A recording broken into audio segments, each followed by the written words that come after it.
Ragazzini, buonasera. This sound before the episode. You like it? Nisa, ciao. Isa, hello. Emilio, Giuseppe, hello to Romania, to Berlin, to Nigeria, to Istanbul, to Poland, to Turkey, to Riga, to Melbourne, of course, Cheltenham, UK, Beirut, Hungary, Romania, New Zealand, Nigeria, said, Canada, Germany, Argentina. I was waiting for Argentina. che Yeah, bello, che bello, che bello. Magnifico, magnifico. Where is Costantino? Come on. I don't know. Who knows? He Costantino. should be here. Costantino is missing. Norway, Cyprus, Iraq, France. Here he is. Here he is. Here is my Costantino coming. Athens, Athens. Ukraine, Mm. Mexico, UK. Grande, grande, grande. Should I continue? Egypt, Stockholm. Well, Constantinos, we cannot start if you don't appear. Come on. come on, Costantino. Hello, Costantino, hello. cheers. Costantino, cheers. Cheers. Cheers, my friends. Cheers. Cheers, my love. Isa, what are you drinking? Cheers. Just coffee. Okay. Tonight, just coffee. Okay.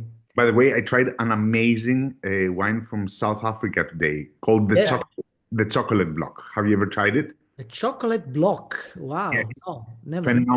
Phenomenal. Hai capito. So, ragazzi, today I'm a little bit stressed, so you have to relieve my stress. Why? Because I spent the entire afternoon in the emergency room with my,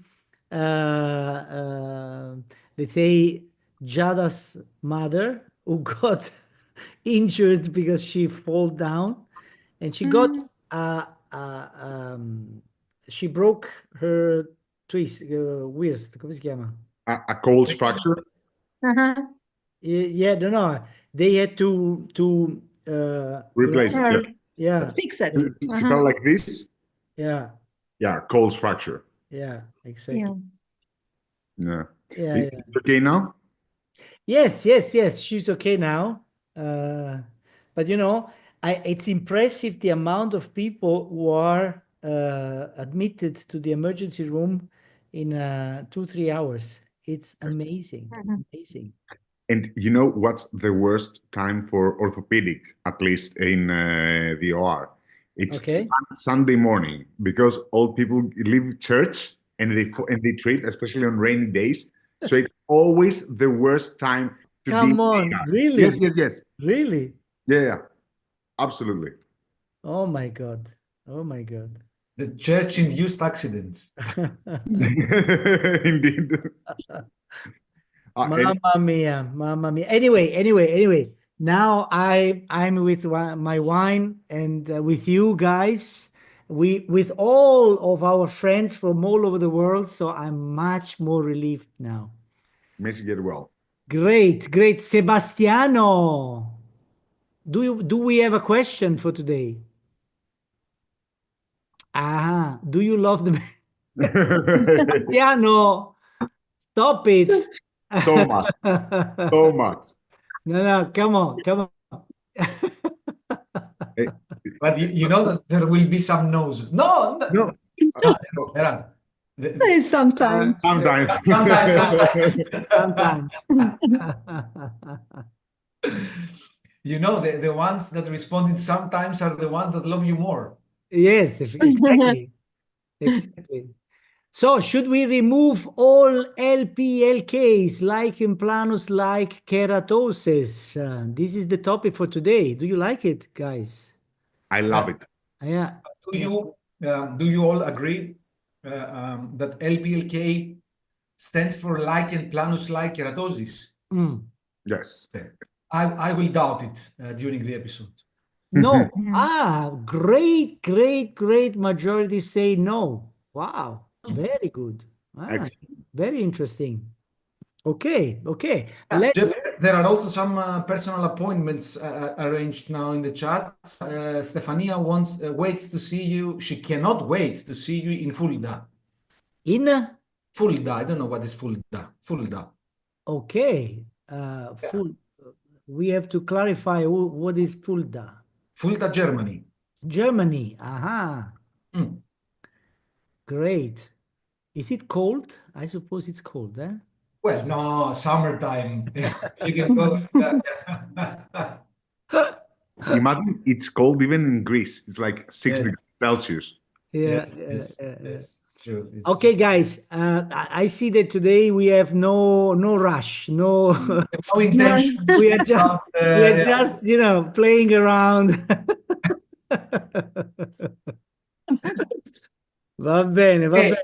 sooner or later we have to start. Yeah. Who is going to start? Who is going to start? He's Constantinos. Constantinos, he's the king of lichen planus-like keratosis. Yes. Constantino, the king of lichen planus-like keratosis. Great. Like the crown here. Great. No, I'm definitely not the king. There are many people who have done excellent studies on LPLKs. I did a study on LPLK while I was in Memorial, but I have to admit that it is one of my favorite tumors. And when you actually recognize it correctly, it's so reassuring and it feels so good because let's be honest, it's a very difficult tumor to identify. So I'm going to guide you through. So your favorite tumor is LPLK. You selected it. But is it a stable relationship or it just? No, it's a stable relationship. I think it's my favorite tumor. Okay. Great. So I'm going to guide you through a little bit on the steps and the reasons why we did this paper. So background and rationale, lichen planus-like keratosis, hypothesis derived from an immunologically mediated involution of benign precursor lesions, soil lentigo and seborrheic keratosis, along with actinic keratosis, and also a nice study published in BJD, I think, showed that if they do deep cuts in LPLKs, they can find in approximately 5% of them remnants of basal cell carcinoma, which was also an interesting finding. Clinically, LPLK can. And Constantino, no data about the precursor lesion as an actinic keratosis? Yeah, there are.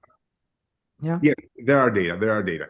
Several studies. There was a very nice study that analyzed 3,200 biopsied LPLKs, and approximately 10% of those was AKs. So the surrounding. But the difficult thing there is that LPLKs will most likely appear on sun-damaged skin, and most likely there will be actinic keratosis-like changes on the surrounding skin. So if the precursor lesion was a soil lentigo that has completely involuted, of course you will find AK in the surrounding skin. You know what I mean? Yeah. 10% were characterized as AKs, but still, it's something that usually occurs in sun-damaged skin. Yeah.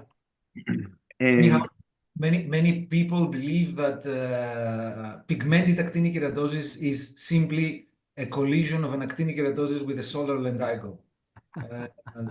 Yeah, so of course these are the real topics. I mean, deeply philosophical. Yeah. But I think that we can agree that LPLK is the great masquerader of skin tumors.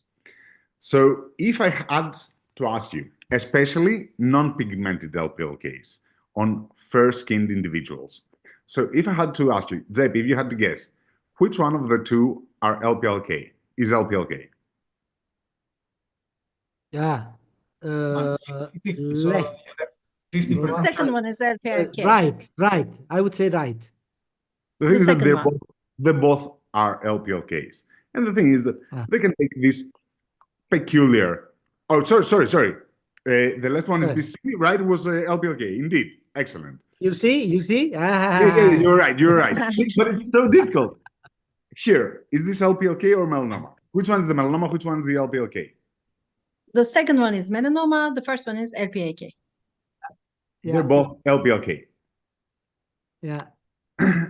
So the study objectives was to identify the clinical or dermoscopic features associated with LPLKs that undergo biopsy. And the secondary objective was to characterize the prevalence and association of features in biopsied LPLKs by pigmentation status. What we did is we took 473 biopsied lesions in which 50% LPLKs was not in the differential, and in the other 50%, LPLK was in the differential. The LPLKs, in these cases that turned out to be LPLKs, but LPLK was not in the clinical differential, were termed as false negatives. And out of those that LPLK was in the differential, 24% was indeed LPLK. So we gathered 355 biopsied LPLKs and 118 non-LPLKs. The prevalent dermoscopic features of LPLKs that we determined was scale, subborder, and ulceration. Like here, we can see. Ulceration, really? Well, Ulceration. erosion. Huh? Erosion. Wow. Like you see here, yeah. So scale, subborder, and this small erosion. Pink color, brown color, and orange color. As you can see here, a combination of all colors. A lot of them had vessels present, and dotted vessels was a quite big majority of it, like in this case. Sunny white blots and strands, along with rosettes. Here is a very characteristic example. By the way, wouldn't we all say that this is an actinic keratosis? Yeah. Yeah. And peppering was present in the pigmented ones. Well, it's interesting that we found diffuse peppering, so peppering as the only feature in essence. Diffuse peppering in the entirety of the lesion, coarse and fine peppering present, which is a nice separator from melanomas, plus peppering as the only feature in a good majority of those. So here you can see a regressing lesion with coarse and fine peppering, and peppering as the only feature. Are you confident that this is an LPLK? Yes. Yes. Yes, exactly. So if we find diffuse peppering and peppering, with coarse and fine granules, it's a very good indicator for LPLK. Maybe you explain a bit better because I also didn't know the word coarse granules. I mean, big one. Bulky and bulky, like big granules, and small granules like this. Bulky, small. Coarse, fine. So we can see that the prevalent features scale, pink color, orange color had a very high likelihood for LPLKs. Coarse, and orange color makes sense because orange color we find in lymphocytic infiltrates. And what is in essence an LPLK? It's a lesion, usually a SEBK or soral lentigo, that undergoes licheniization. Coarse and fine granules, and only peppering.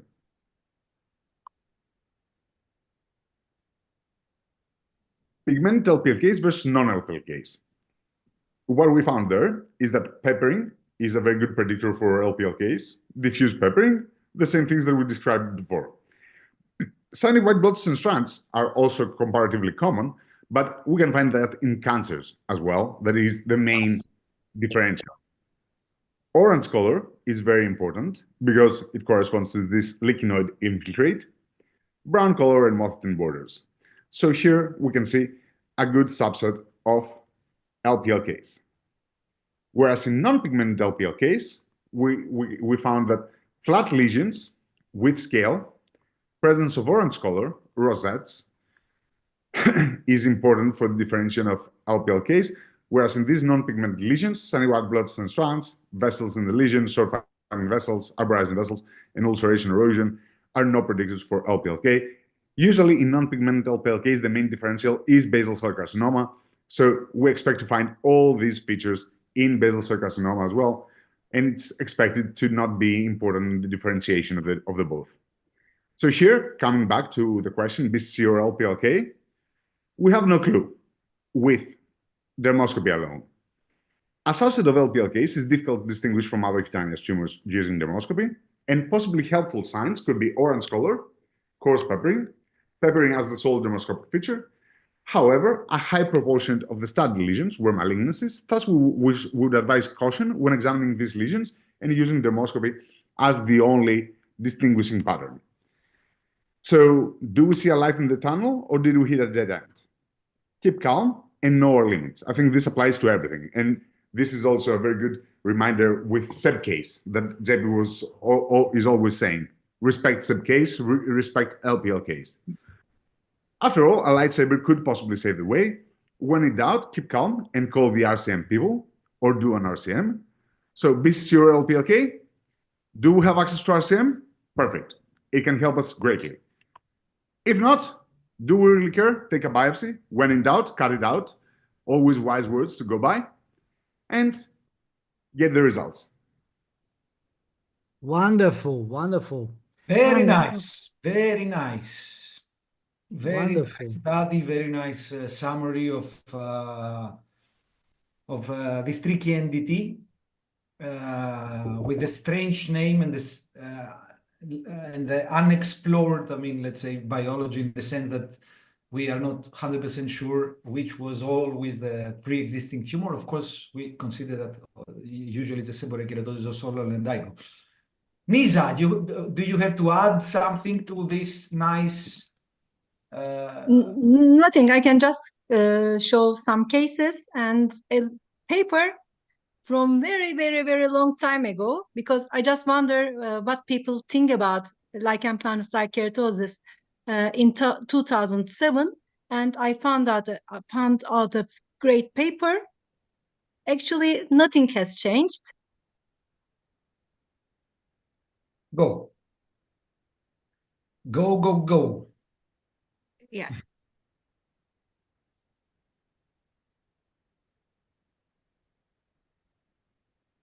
Before your question, I would like to answer your question, because in a series of 100 cases of lichen planus-like keratosis evaluated by histologically, 28% had an adjacent skin lesion, and most commonly it was seborrheic keratosis, solar lentigo, and the percentage of actinic keratosis is just 6%. And in another study of lichen planus-like keratosis cases, and in this study, they evaluated almost 1,400 cases. The most frequently seen adjacent lesions were solar lentigo, it was 73%, and seborrheic keratosis, just 6.5%.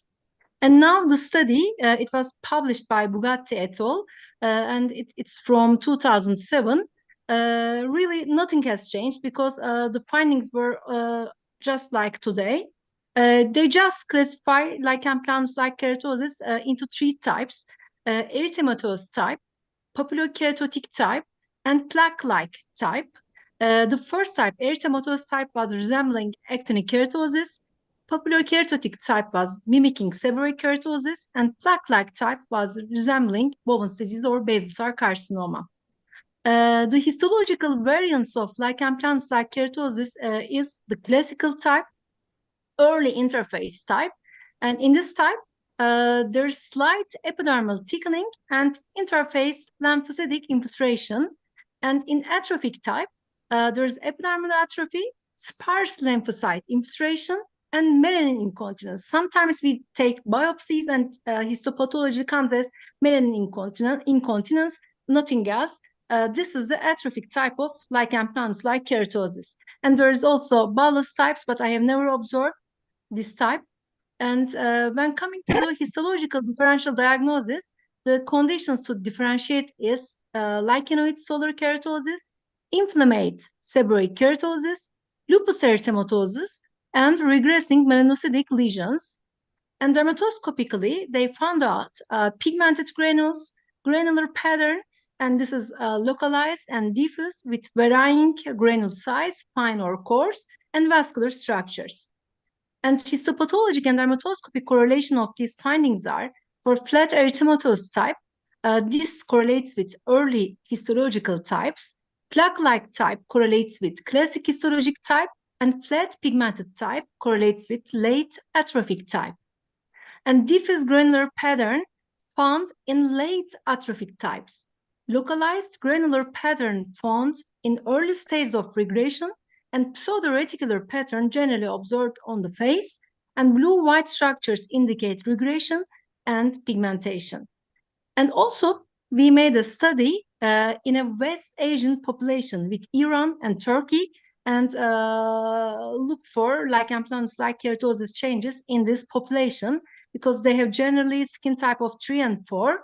And actually, the dermatoscopic findings were very similar, but the greater we observed, as expected, the greater incidence of pigmented variants, and the lesions were most commonly found out on the face rather than the trunk, and it was less prevalent in females. Generally, in West populations, lichen planus-like keratosis is observing most commonly in females and on tarsa, on the trunk, because these people are generally not sun-exposed population. This is the explanation of this variation. And now here are some cases. This is a very easy case of lichen planus-like keratosis. We can see also remnants of solar lentigo at the periphery. And this is a case of seborrheic keratosis going regression. Since there was ulceration on the center, I would like to excise it, but it was just lichen planus-like keratosis. This is an interesting case because you can see half and half, two different patterns. On the upper side, we can say that it's a clear-cut lichen planus-like keratosis, but on the bottom, it was looking like a seborrheic keratosis and going to regression, but histopathology came as for the lower part. This was actinic keratosis. And here's a close-up. You can see the atypical keratinocytes. And again, and this part is the superior part, and this is the lichen planus-like keratosis part. And this is also a case of skin of color patient. You can see these granules. They are very coarse, and the structures are bizarre. You can see the seborrheic keratosis at the central part. This patient was treated with cryotherapy, and you can see the regression. It looks horrible, but this is the lichen planus-like keratosis from a seborrheic keratosis. Another case, this patient was also treated with cryotherapy, and there was a seborrheic keratosis. But when I see the dermatoscopy, it was very scary, and I would like to excise it, but it was just regression, and there was a part of seborrheic keratosis on the histopathological sections. Again, an interesting case. You can see the lichen planus-like keratosis here, and here is a dermatoscopy. We have this time white lines, and there are polarization-specific white lines, but the peripheral part looks like a solar lentigo. And here, this is the non-polarized dermatoscopy. White lines disappear. I would like to see the histopathology here, and expecting actinic keratosis here, but histopathology was all lichen planus-like keratosis here. And this is a case of seborrheic keratosis. He was treated with, again, cryotherapy. And this is the non-polarized mode. You can see the milia-like cysts, but also there are several gray dots, overall lesion. And this lesion looks like a porokeratosis. You can see the double rim at the periphery, but this was all lichen planus-like keratosis. And this is also, this lesion is looking like, again, scary, but histopathology was, again, lichen planus-like keratosis. The atrophic phase, there was just melanin incontinence, no melanocyticness, no single melanocytes. And this is also a lesion looking like an extrafacial lentiginous melanoma, but this is just a lichen planus-like keratosis. This is on the axilla. You can see the gray dots and white lines. I was just thinking about pigmented lichen planus versus lichen planus-like keratosis, but it was a solitary lesion. There was nothing else on the body, and histopathology came as lichen planus-like keratosis here. And this is a very interesting case. Look at the vessel pattern. The central part looks like a keratinocytic lesion because there's a yellow structureless background. I was expecting at least a squamous cell carcinoma here, but this was a case of lichen planus-like keratosis again. Look at the vessel pattern. It's really an interesting case. And this was also a lichen planus-like keratosis. And this lesion was looking like a clear cell acanthoma, but this was also a case of lichen planus-like keratosis. And here, the lesion was located on the leg. I was thinking about the dermatofibroma here, but histopathology again was lichen planus-like keratosis with a lot of polarization-specific white lines here. And here you can see some dotted vessels and white lines.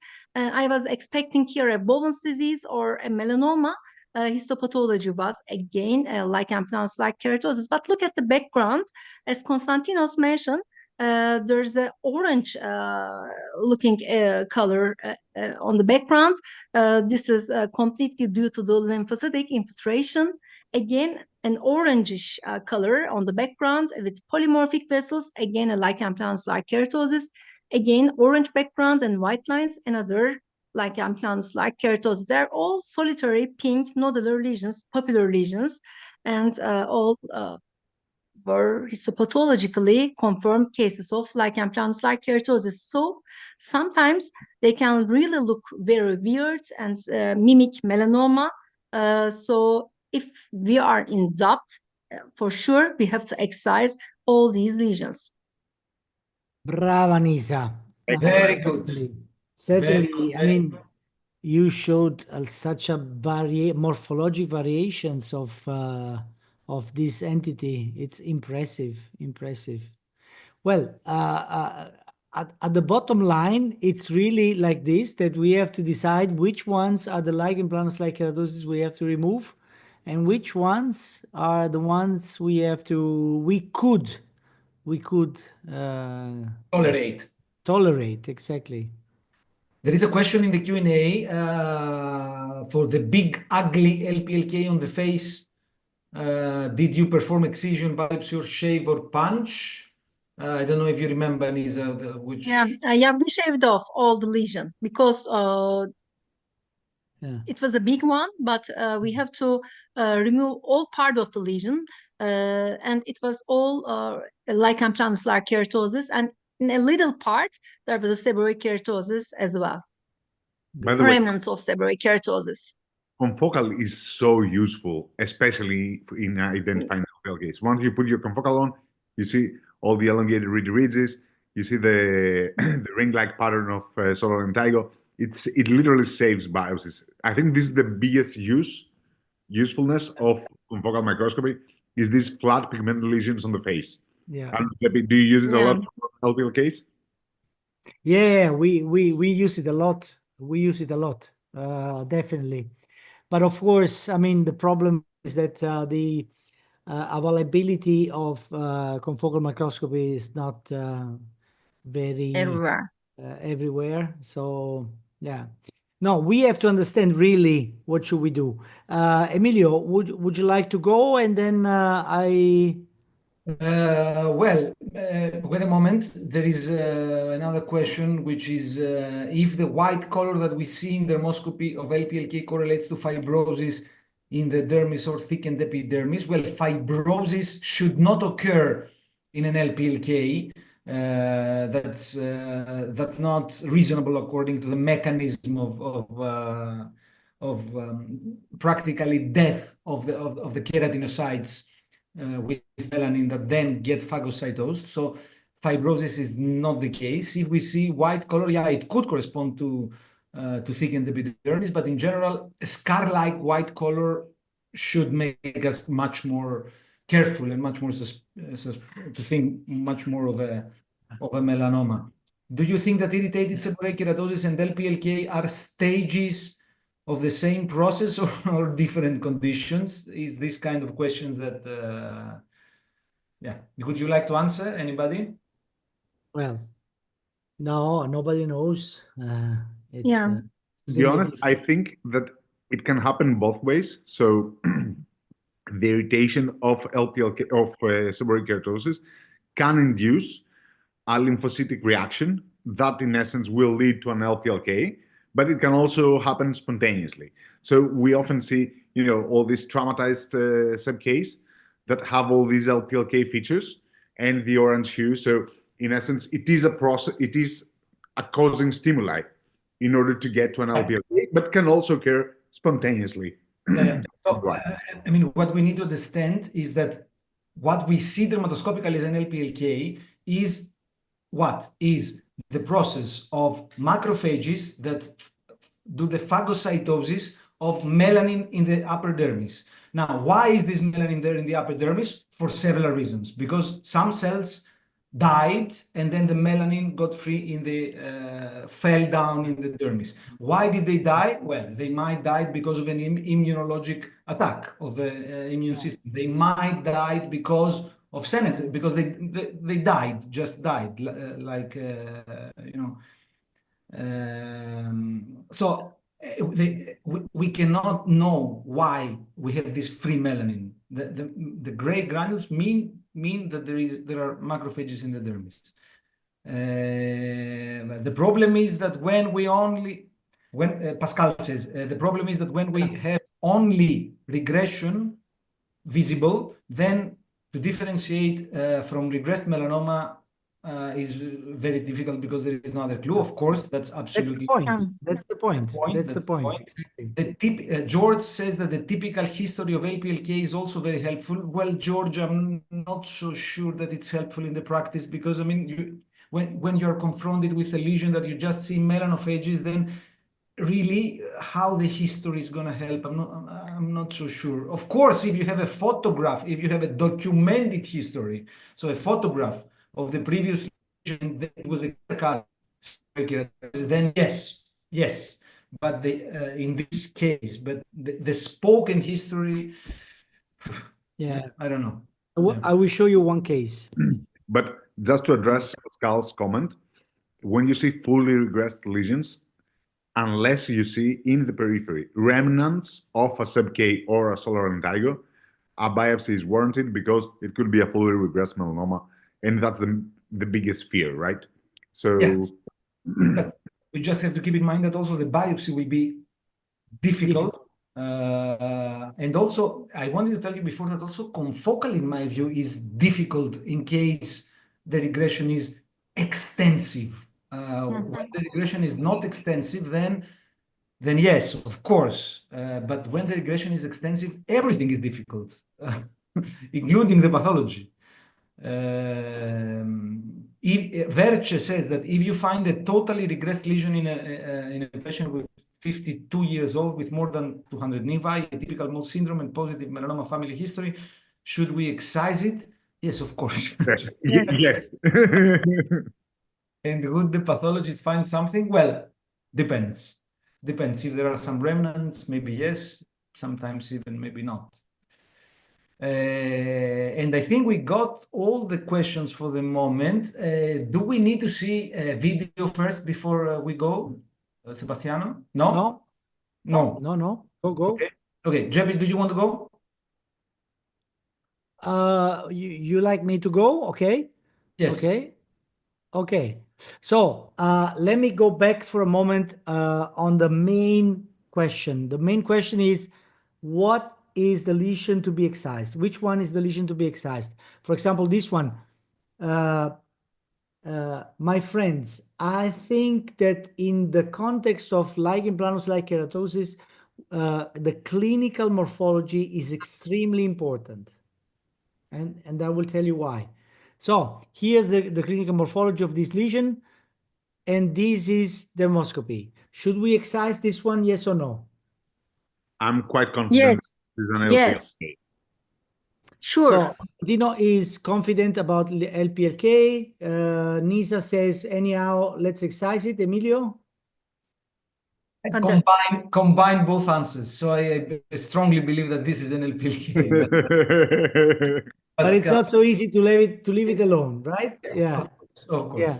Yeah. Okay. Then let's excise it. Lichen planus like keratosis. Good. Okay. Now, what about this one? Yes, much better. LPLK. LPK. Exactly. Please. That's what I mean. What these are the criteria Costantino mentioned. The bulky melanophages, the bulky gray areas. You know, when it's so bulky, it's extremely difficult that this could be melanoma. Okay. Yes. Jimmy, the way I describe it to my students is always, or to my residents, is like, imagine that in melanoma, it eats melanocytes. So they're small. In case, it eats keratin. So in essence, you expect to see, more bulky sized things. A little bit different. Exactly. And in this particular case, by the way, we have the history, but an objective history, not subjective, because this guy had previously this lesion. Yeah. A classical stereotypical seborrheic keratosis. Yeah. Which was then deciding to regress spontaneously. Who Or knows die, why? or just die. But really, it's very interesting. After cryotherapy, why these all bizarre shaped melanophages are coming? Yeah. They are very big. So, bulky melanophages, bulky gray areas are much more, let's say, it's a clue which could be used to decide not to biopsy a lesion. But let's go on with a couple of more difficult lesions. This is the clinical, and this is dermoscopy. Come on. I mean, yeah, we don't see Melanoma. nothing. Melanoma. I see some polygons. Yeah, I see some polygons as well. I would definitely take this out. Angulated lines. Everybody agrees. But it definitely could be also an LPLK, definitely. Yeah, So, and indeed, this was an in terms of LPLK. probability, it's more likely that No, but indeed, this was an LPLK. But I agree completely. In a case like this, no way that you take a risk not to biopsy a lesion like this. No way, no way. This is not a typical one. Yeah, because I mean, we demonstrated with, of course, with a small series of cases that melanoma can really mimic LPLK. This is a melanoma. Can you imagine? It's scary, you know? This was melanoma? This was melanoma. Yeah. And this was melanoma as well. This one, not the previous one. No. This one and this one. Two melanomas. How about the previous one? No. This one, LPLK. This one was an LPLK. Maybe there's some orange color. This is the clue for this one. Yeah, there are angulated lines, but on the upper left, right. I understand your point. Maybe my point is the periphery, top right. But I mean, it's a matter of philosophy. You know what I mean? Yeah. We cannot do philosophy here. We have to make a biopsy. Exactly. Yeah, exactly. And so this is a melanoma. So we know that there is a problem with this kind of completely regressive melanomas, which are definitely mimicking an LPLK. Here you can see that the melanophages are not bulky. They are spread. They are diffuse a little bit, you know. And also here you have areas of melanophages and areas of milky red color. So again, a lesion that must be biopsied. But look now to this case. I mean, look at the clinical morphology. Here I see something which is telling me that the most probable diagnosis here is LPLK. And what I see here is this kind of enlargement of the skin markings. So prominent skin markings, clinically. That's the reason why it's called lichen planus like keratosis because, I mean, also clinically, it looks like a lichen, you know? Mhm. So you see this kind of prominent skin markings. And dermoscopically, this is a typical example of non-pigmented Orange color again. yeah, Yes. lichen planus like keratosis. So here is where dermoscopy does not help too much, you know, because you see a mix of dotted vessels, some short linear, no idea, you know, orange color. Okay, fine, but it's extremely subtle as a criterion. Yeah. What is the most important criterion here is the prominent skin markings clinically. That's, in my view, the most important criterion. And here you see another example in which you have a pink lesion. It's a plaque. You mentioned, Nisa, that it very often lichen planus like keratosis can be a plaque clinically. Mhm. And dermoscopically, again, you see a Yeah. mixed pattern, very unspecific. Yeah. So dermoscopy of non-pigmented lichen planus like keratosis is completely unspecific. You have a mixed pattern of vessels. If you have clinically a clear-cut lichenoid morphology, lichenoid surface, then you are on the safe side. It must be a lichen planus like keratosis. But in a case like this, I couldn't be sure. And a lesion like this should be biopsied anyhow for my taste. Okay, so there are a couple of criteria which are, in my view, more important.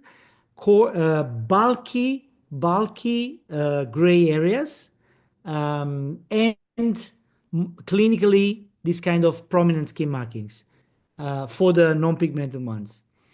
In the absence of these two, very difficult to decide not to biopsy a lichen planus like keratosis. Agreed. Absolutely. Same question as before. The one you showed on the trunk that you want to biopsy, excisional biopsy or punch? JP. Well, it's on. Which one? Which one? Well, it doesn't matter which one. The Ah, one. no. Often we do incisional, we do punch, we do shave. I mean, very often, very often. Yeah. Yeah. By the way, Of course, keep in mind, it's complicated always because if you take a small part of the lesion, then you minimize the possibilities that the pathologist will be able to find the pre-existing cells and give you the diagnosis. So, on the other hand, you cannot excise with a complete excision everything that looks like this, especially when it's located on the face, for example. If suspected melanoma, Carmen continues to answer. Again, what we often say. So I very often say it lately. If your first clinical diagnosis is melanoma and the second diagnosis is whatever else, then I would opt for an excisional biopsy.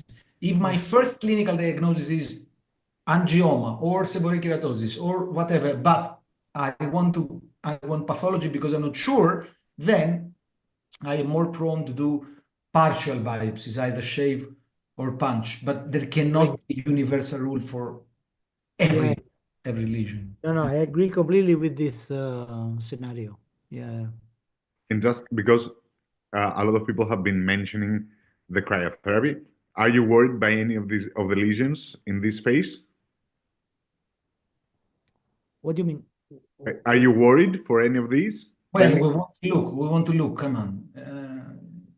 No, First, fine. No, seborrheic keratosis. No, seborrheic keratosis. Fine. yes, I Fine. agree. But look at how ugly it gets after cryo, right? Mhm. It's like, yes, it was cryoed and was sent to us. Like, yes, I know that it's a seborrheic keratosis that has been cryoed, but I don't like it that much. Yeah. What about treating with steroids and not do suspicion lesion and check it back after 5-6 weeks? Well, in selected scenario, that might be the case. If you think that there is an inflammation, 5-6 weeks. By the way, Actually, I didn't think about it at all.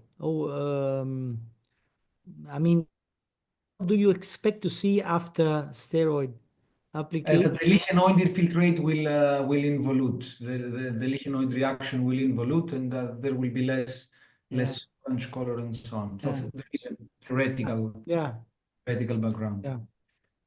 Okay, video now. Bene. Video now, Sebi? As you like. Or I go. Yeah, show the video. Okay.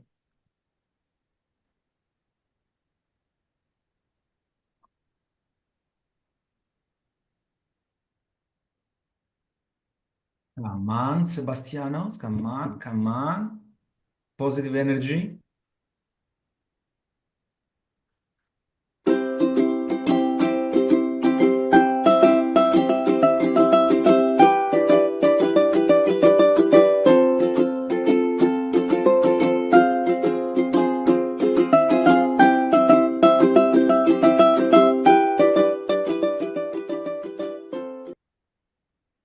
Nice. I didn't know it. I mean, that's a nice app.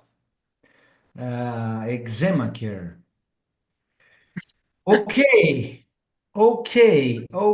Should I go? There are a few questions pending, but okay, we will get them afterwards. Okay. Let's see.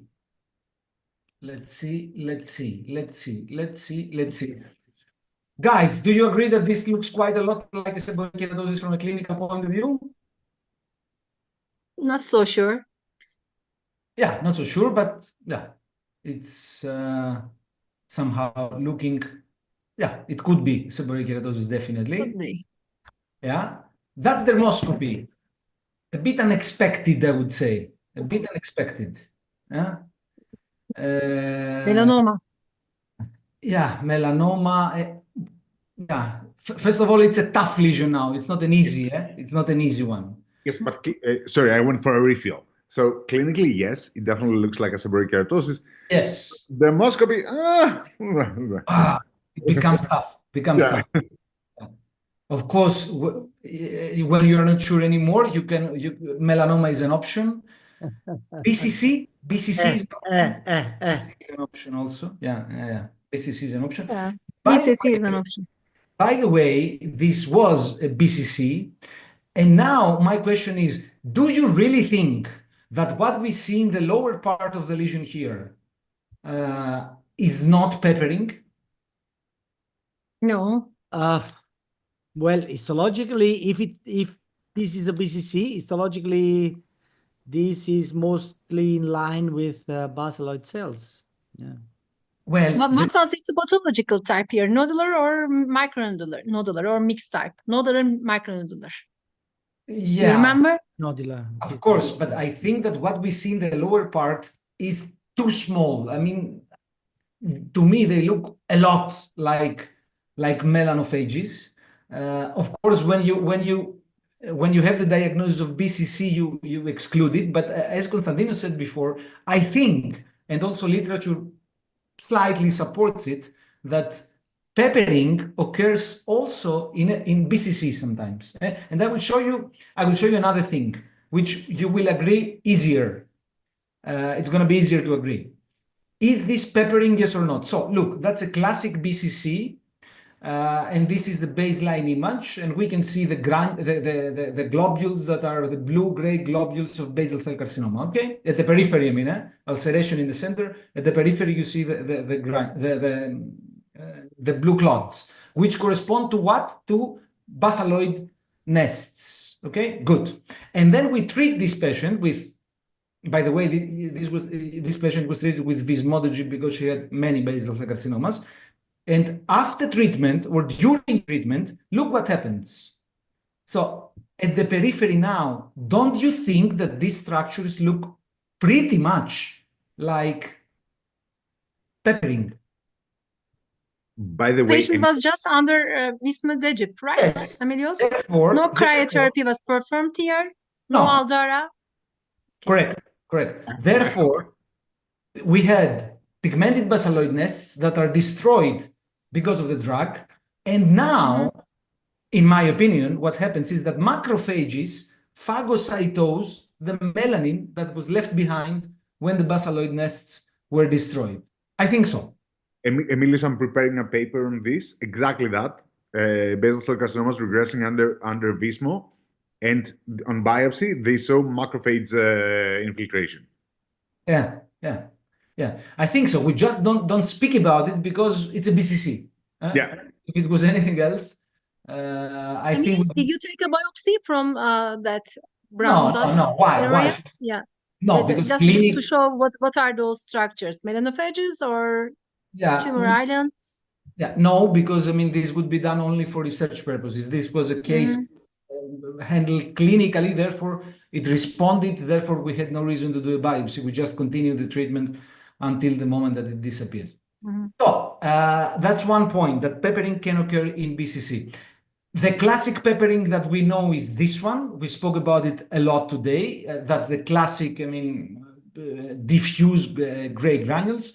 Of course, here, as we said, the only thing you can say is that these are melanophages and nothing more. Again, another example of a typical LPLK with diffuse melanophages, but unfortunately, as Jeppy showed before, this is a melanoma that is perfectly identical to the LPLK I showed you before. So there is, and that's really frustrating. There is no way to discriminate the one from the other, and that's the problem. Yeah, but if you look at your melanoma at 9 o'clock, there is evidence of sorrel lentigo. This is the frustrating part. It's crazy. Yeah, exactly. So it's that's a problem. We know it. It's a problem. Of course, the pre-biopsy probability of a lesion looking like this is 99.5 LPLK and 0.5 melanoma, but it's a 0.5. It's not a 0. Okay. Yeah. So that's something we know pretty well.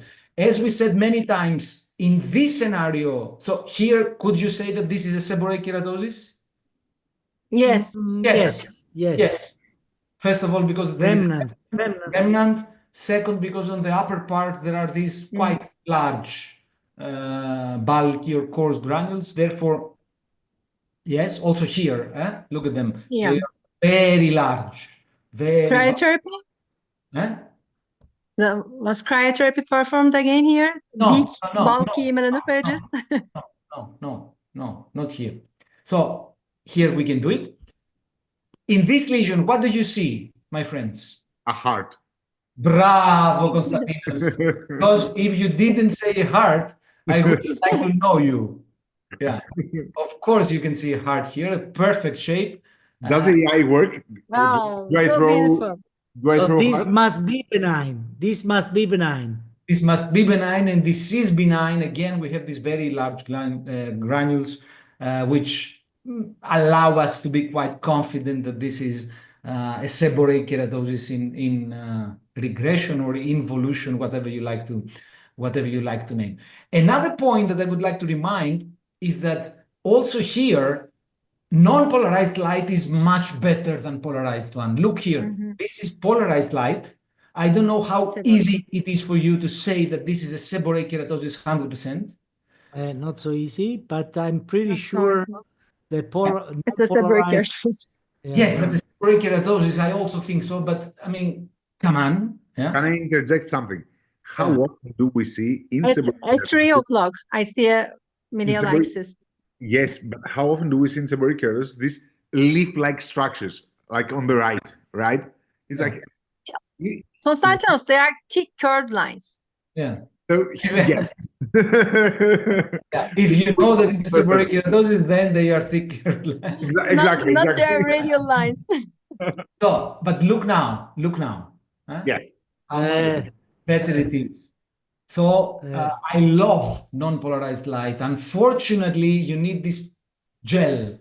Otherwise, I think that in the majority of occasions, it's much, much better. And this is one of the occasions. Another example, do you see peppering in this lesion? Yes or not? Yes. Yes. Do you know what it is? It's difficult to say because you have to know the context. The context is that this is a patient with a melanoma excised and now is under treatment with BRAF inhibitors. And, and what you see here is a nevus that is under under attack because also this nevus has the BRAF mutation. So regression might occur in nevi, first of all, for sure, in nevi of individuals treated with BRAF inhibitors or even immunotherapy. That's a another very interesting discussion. But also, let me tell you, and tell me if you agree, because this is not published and we didn't often discuss it.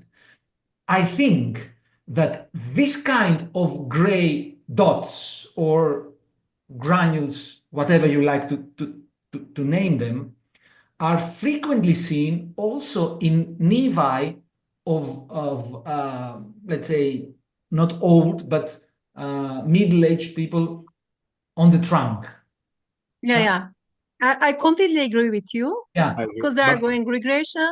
And I have the melanophages. Exactly. Yeah. I have the impression that these are again melanophages.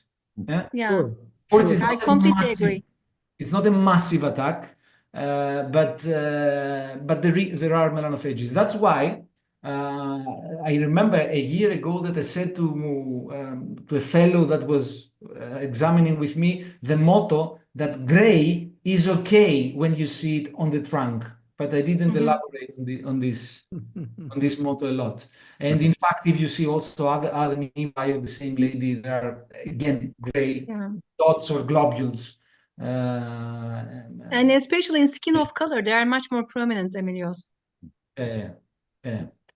And now, one of the last things I want to tell you is this one. So this is the example of what Kostas described in this paper and I mean, made us familiar with the second phase of LPLK, not the one with a lot of peppering, but the one with orange color and a little bit of peppering and sometimes a few vessels. So that's the second phase of LPLK. Both of them are LPLKs, but in order to distinguish them, we could say that the first one is LPLK, which stands for lichen planus-like keratosis. The second, if we can, Leopardis-like keratosis, so that it's easy to remember. Huh? Easy to remember. It's still an LPLK. Still an LPLK. Yeah. Did I just get a name for a disease and you still don't have one? Yeah. So this is great. Leopardis-like keratosis. Let's see 3-4 cases. Leopardis-like keratosis, yes or not? Does it fit? Yes.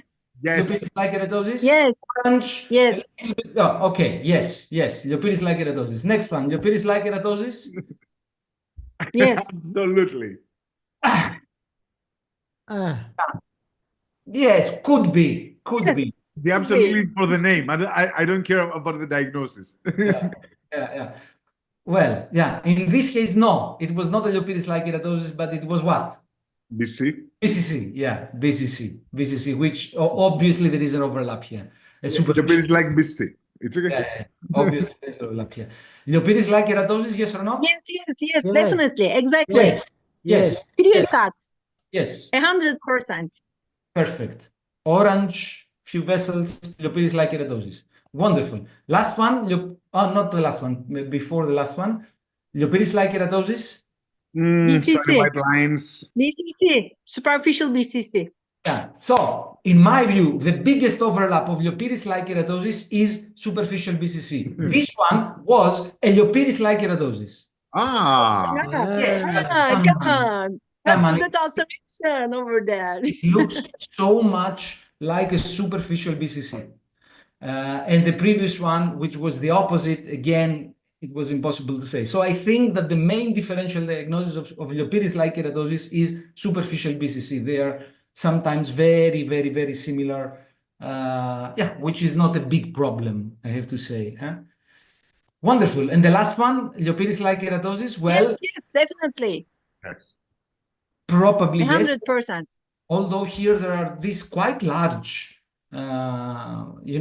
keratin plugs, which are a little bit strange, but yeah, but overall. Look at the clinical morphology. There is prominent skin markings. And a remnant of sub-K on the upper side.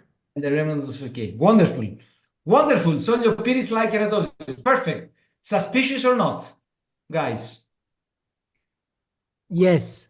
Fine granularity. Yes. But now it's not suspicious. No. Morphea. We can see peppering. Exactly. Sclerosis. Exactly. We can see peppering also in inflammations. We should not forget it. For example, this was a lichen sclerosus. The next one is a morphea. And again, look, peppering. Clear. And the ultimate example of peppering, in my opinion, and this is the last case of the day, ultimate example is which one? The ultimate, when you have full peppering. Full peppering. This one. Ashy dermatosis. Ashy dermatosis. Exactly. Erythema dyschromicum persistans, which are look here. I mean, come on. Yeah. This is the ultimate example of peppering. I mean, this is bravo, peppering. Great. Great presentation. Bravo. But I like very much this comment by Matteo. What I see in practice, if I have a diffuse granular pattern with sharp border, is more likely a lichen planus-like keratosis. But if borders a chaotic melanoma, this is a very nice summary. So borders are important. It's possible to observe those regressing lesions more or less homogeneous, maybe 3 or 6 months later when thinking more. No, in my view, we should take a decision immediately. No follow-up for regression. Any kind of regression follow-up is not really an indication. Yeah. We have a nice proposal by Sophia. Yes. Yeah. An episode with just heart-shaped lesions. Next week. Valentine's Day. Va bene. Sebi, video. No, it's not a video. No, it's not a video. Now we have it's a video. Your patient has a lesion you would like to examine closer, but you do not want to touch it? The working ring distance enables the user to examine and manage a lesion under magnification without contact. The distance to the lesion always remains constant. Instruments can be inserted through the openings in the side. So, for example, foreign bodies can be removed.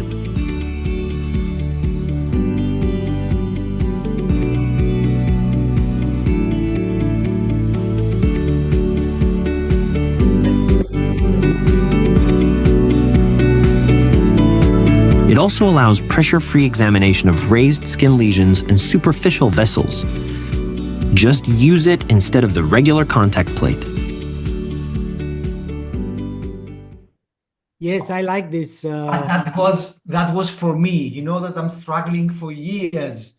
That we need this. In the majority of lesions, you don't have to have this glass because the contact is a problem. Thank you, Heine. Thank you for providing this. That's very important. Very important. But now, Daria, Sebastiano. Okay, the case. She has always great cases, like Pascal. Again, Daria. So, Sebastiano, if you continue like this, then Daria will become again a permanent. But really, no one is sending a case. I have no case. So only Daria. You don't have Daria send me case on email. Hi, Daria. Wait, so let's interject this. Guys, please send us your case. I'm sure that you have amazing cases from your everyday practice. And it would be nice for us to discuss it, to think about it, ponder about it, philosophize like Zepi. And Sebi, please say the email at the end so that people can send their cases. Okay. So let's go. 100 and years follow old. us on Instagram, please. 100 years old. Yeah. She's A The lesion baby. is on the back, and this is the picture. Okay. Okay. The clinical video. Ah. Mhm.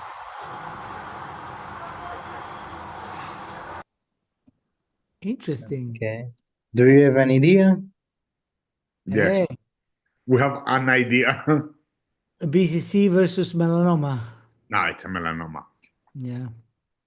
Well, Seborrheic seborrheic keratosis. keratosis. Okay. Seborrheic Seborrheic keratosis. keratosis. Okay. Seborrheic Seborrheic keratosis. keratosis. LPRK. And there are numerous Yeah. white lines. Yeah. Seborrheic keratosis. Mamma mia, brava Bravo. Daria. Very great case. Brava Daria, brava. Okay. This was a marvelous case. It was an amazing case. And I have to ask you a question.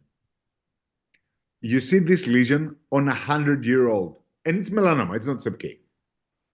Do you take it out or not?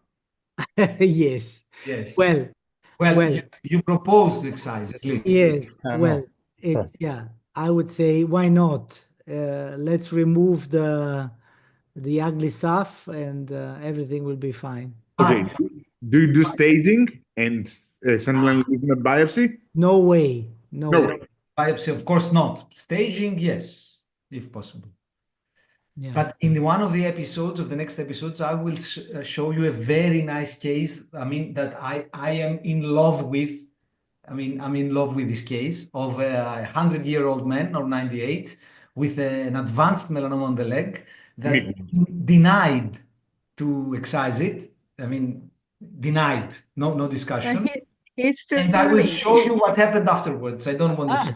Interesting. I know the case. I love it. It's a nice story. That's why, yeah, it's a nice story. Did you see him back?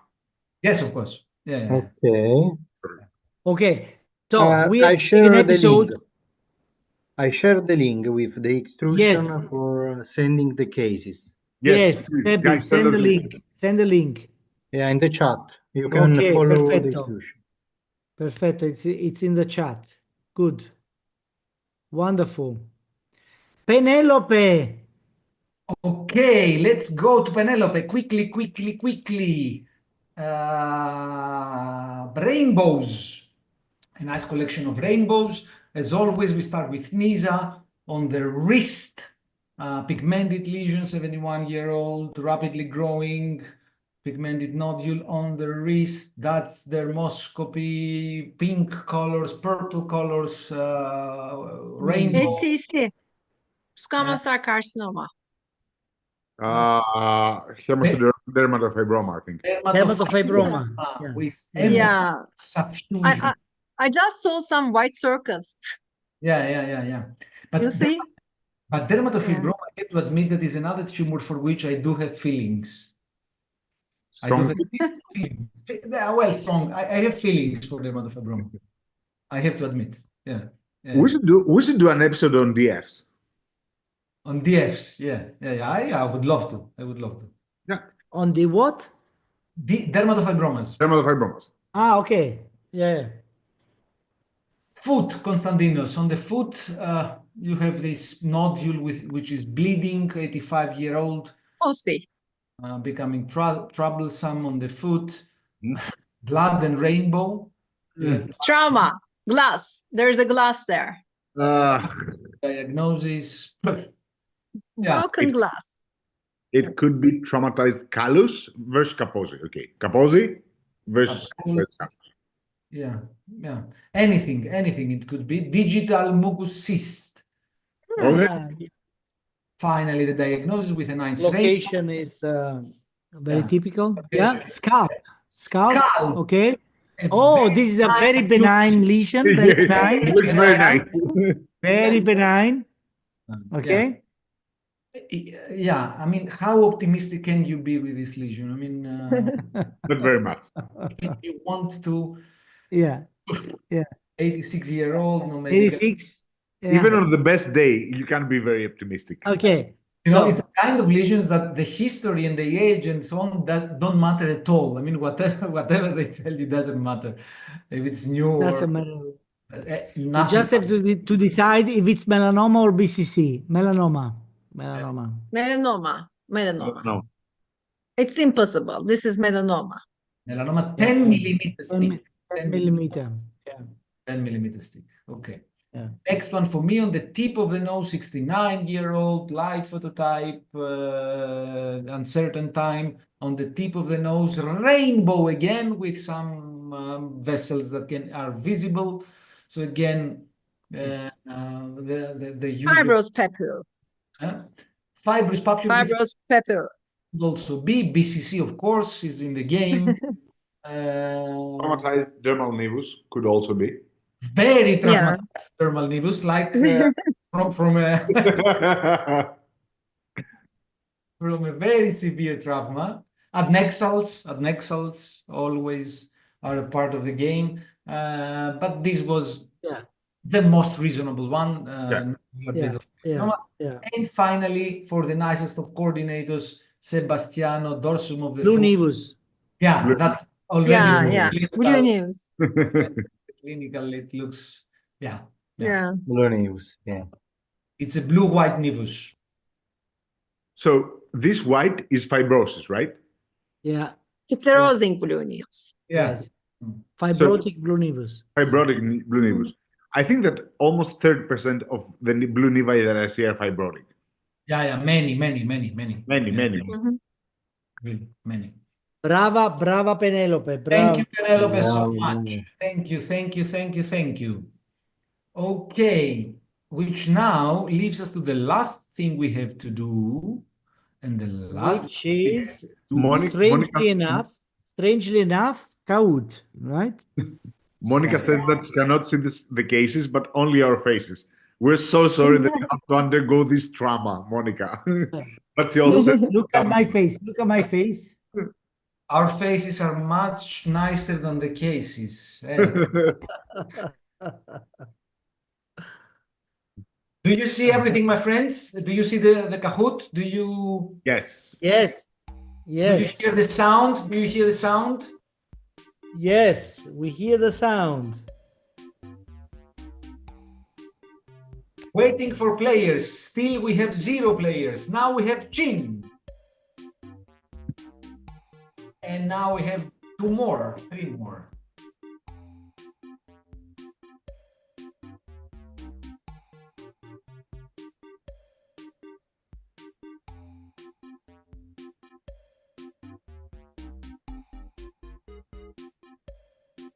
Ok. Bene. So, andiamo. Yes, let's go.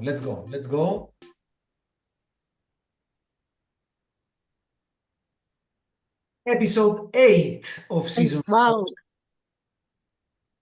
3, 2, 1. And we start with this pigmented lesion on the leg of a 40-year-old lady. It's a clinical. Looks bad. That's a nice dermatoscopic image. Very looks worse. Very featureful. Breslow. Very Breslow. Featureful. And the question is, which is the most likely diagnosis? Common nevus, Spitz nevus, basal cell carcinoma, or melanoma? 40 years old. 40.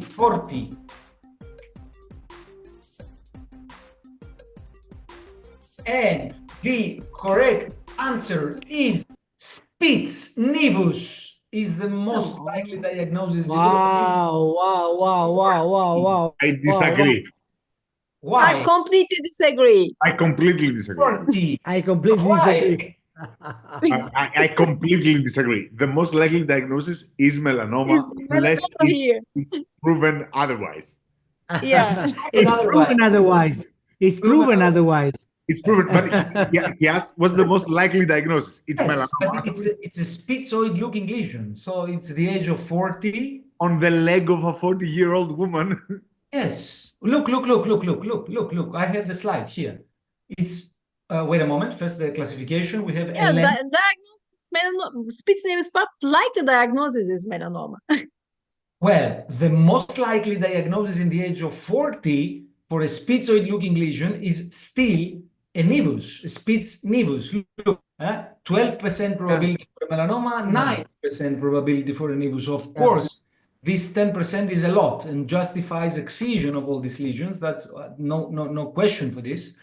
But still, the most likely diagnosis is Spitz nevus, and there were many spitzoid features in the lesion. The inverse network, together with the white shiny lines, and also the black globules that are an important clue for a spitzoid lesion. Yeah, of course, it could be melanoma, but most likely, in the age of 40, it's still a nevus. Thank God. Thank God. I've been lalast. Yes, you're right. Lalast. I've been lalast. Yeah. Okay, case number 2. Case number 2, that's the clinical. That's dermoscopy. And here comes the question, which is true or false. This is simply a seborrheic keratosis. True or false? True.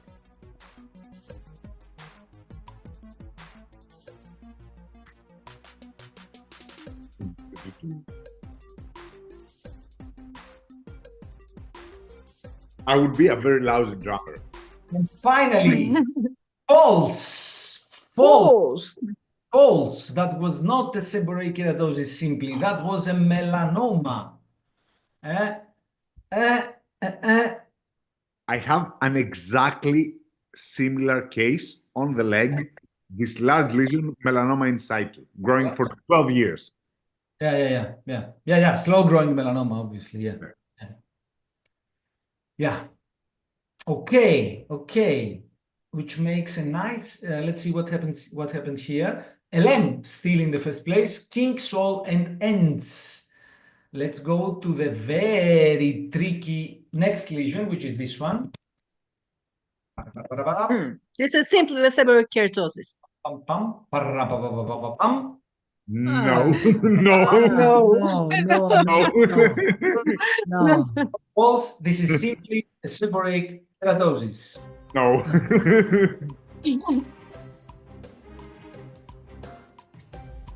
I was just guessing the question. Yes. Lisa, we all believe you, my love. It's simply a seborrheic keratosis. Guys, I'm sorry, but yes. Come on. Oh my God. You understand that we double checked 3 times if this was the case, but this was the case, and this is a reticular seborrheic keratosis. Yeah. Mamma mia. I would check a 4th time. I don't know. Happens. Yeah. Emilius, this is the Kahoot of surprises, honestly. Yes. Yeah, come on. The previous one was very easy. Now we have one with strange cases. But come on, from time to time, it's nice to see the variations. Absolutely. I love it.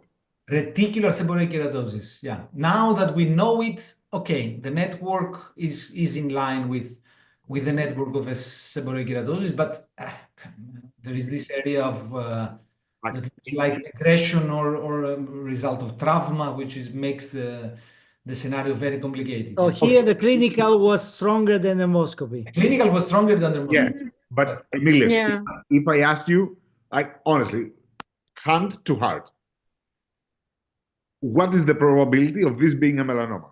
What would you say? When I saw it clinically.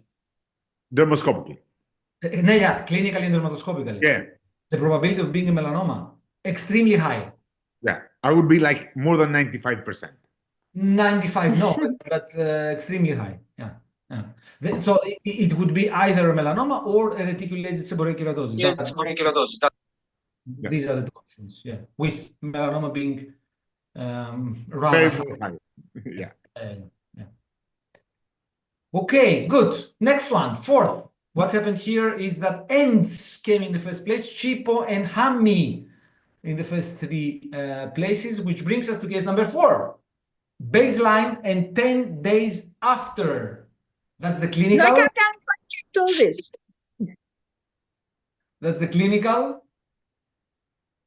That's dermoscopy.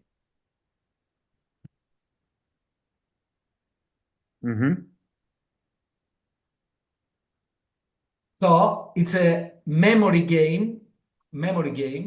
It's not a seborrheic keratosis. This is a nevus. And the question is, what's the name of this nevus? Type your answer. He's a very well-known dermatologist. Argenziano nevus? Argenziano, could be. He has a phenomenon. Yeah. What happened between baseline and 10 days later was, as you can imagine, the application of steroids. Steroids. Yeah. And Meyerson, and also eczematus was an accepted correct answer, but the majority said Meyerson, which is the main correct answer. It's a pity because many people misspelled Meyerson. They wrote it with an A. With A. NB991 is in the first place, ENS in the second, and LM in the third. And the last case for today is this one, A and B. A and B, you see the clinical, you see dermoscopy.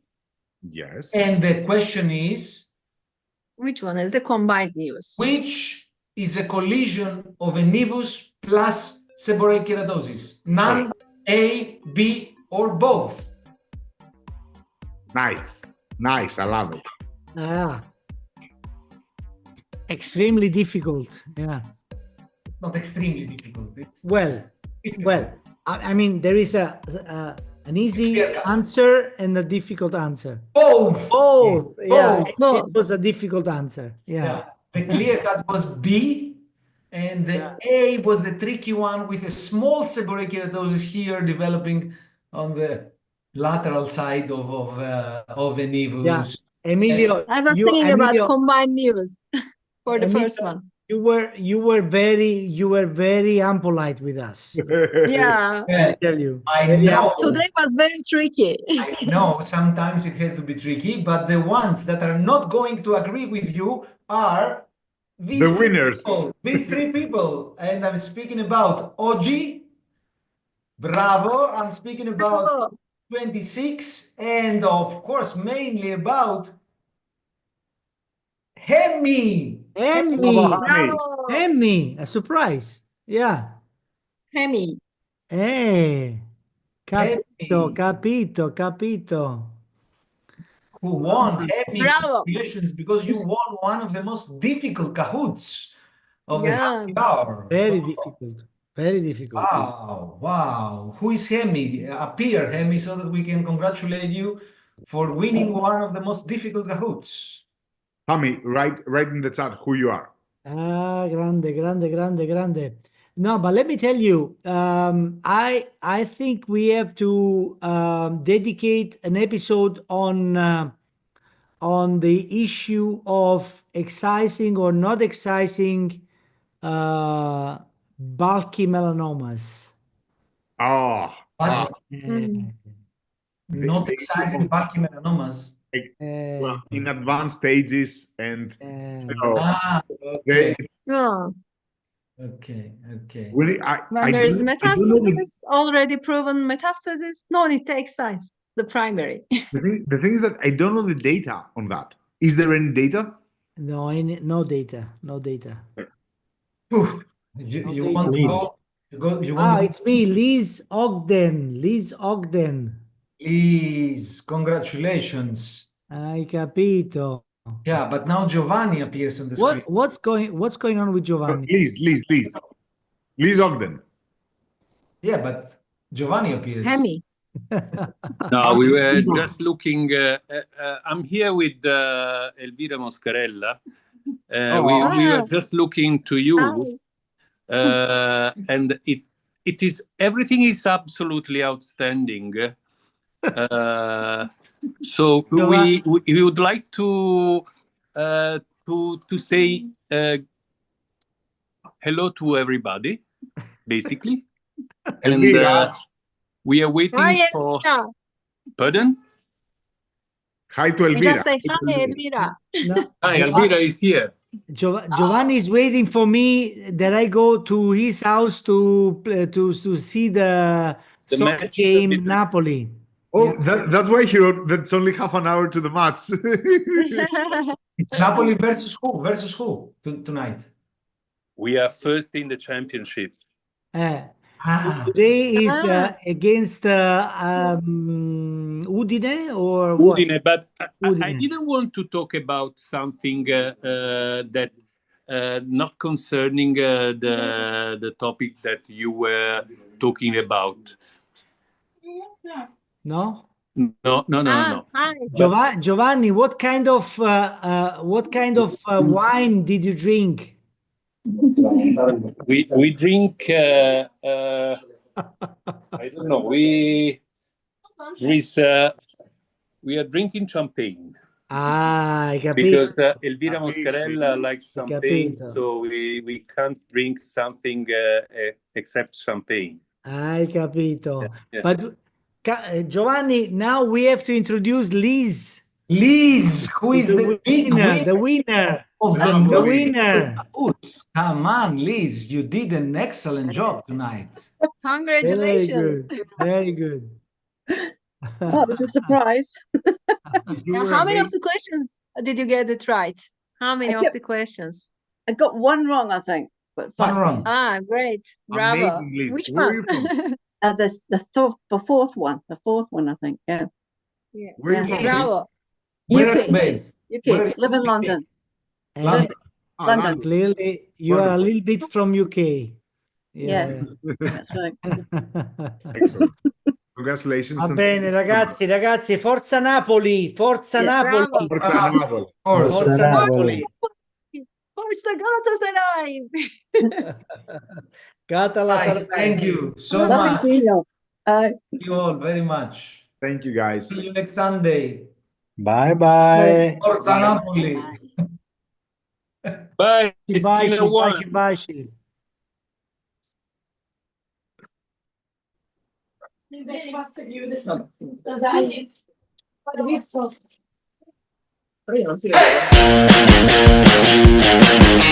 Bello.